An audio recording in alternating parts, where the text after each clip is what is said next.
so powerful, and I'm telling you, right?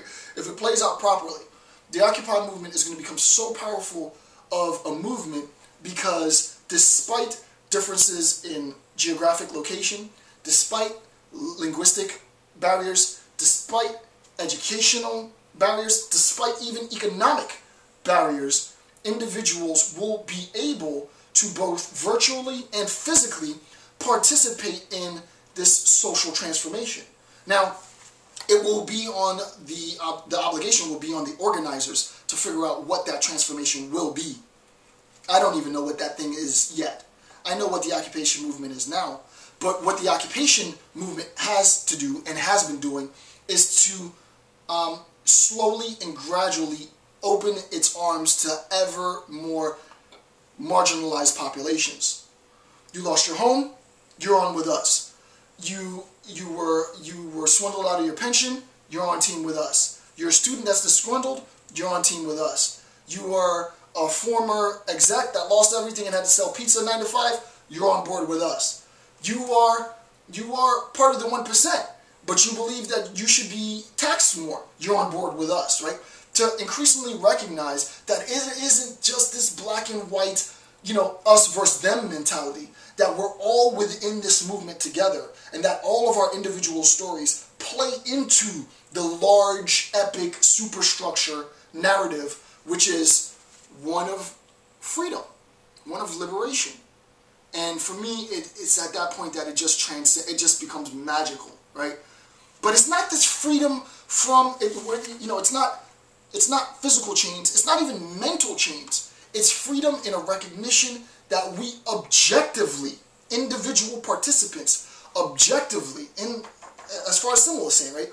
We objectively recognize, right? We objectively recognize that insofar as we are part of this movement, we have to allow ourselves. We don't have to change, but we have to allow ourselves. We have to open ourselves to the possibility of change. If you are willing, if you are unwilling to open yourself to that possibility of change, that discomfort, I'm not really comfortable with that, but I'm gonna try it out and see what happens. If you are totally unwilling to transform, to open objectively to this new experience, then there's nothing that the occupation movement can do for you, and there's nothing that you will be able to contribute to it, right? So this sense of opening, the sense of openness, is going to be a precondition for liberation, right? And that's very important, right? The sense of openness really is a precondition for liberation.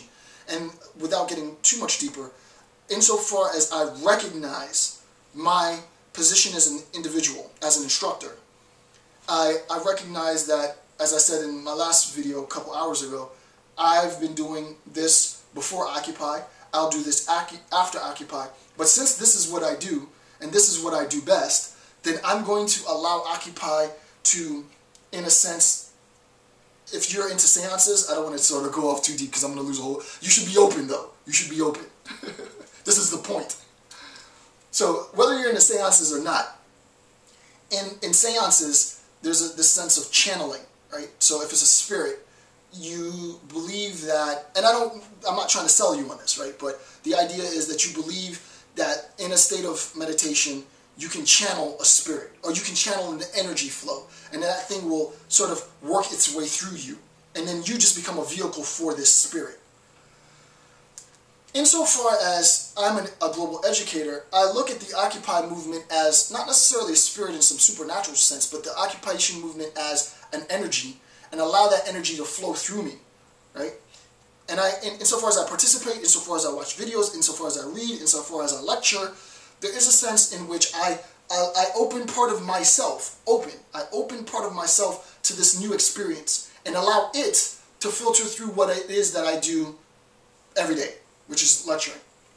What you need to do is to figure out what part of yourself do you have, if any part of yourself, that you are willing to open to the movement. What part of you, and how much of it are you willing to open to the movement, right?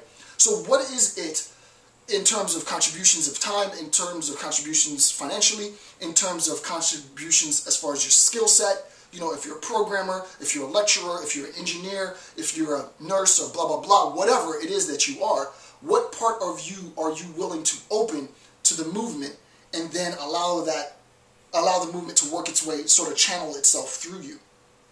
Now, with all that being said and done, if the organizers don't have a clear goal where this is going, this could end up being an enormous exercise in futility. I have faith that it won't be an enormous exercise in futility, because I'm giving it a lot of direction. I'm not telling you where it should go, I'm just giving you ideas of where it should go. You might have to watch the videos a few times to really sort of read between the lines, because I'm not just going to explain things just straight out. But for organizers, it really is your responsibility, if people like myself and others are willing to open themselves to this objective transformation. You have to ask yourselves, Dr. Campbell's on board. He just gave us the green light. Okay, what do we need?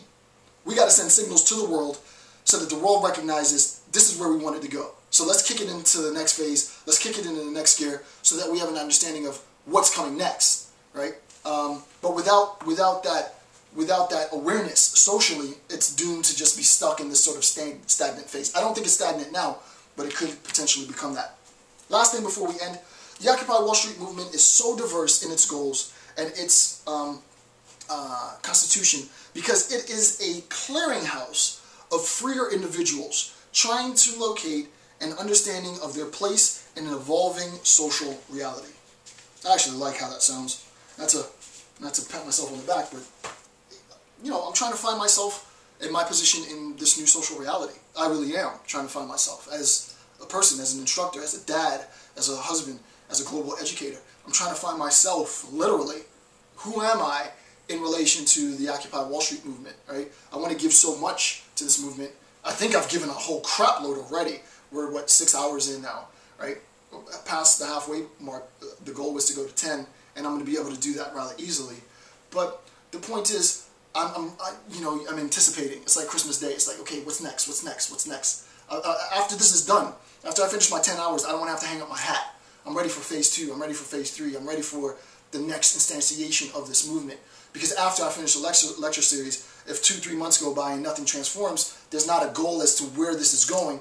Eventually, I'll bow out. I will have made an enormous contribution, but I want to make more. But I need more. I need recognition as to what's next, right? And I don't yet see what that is.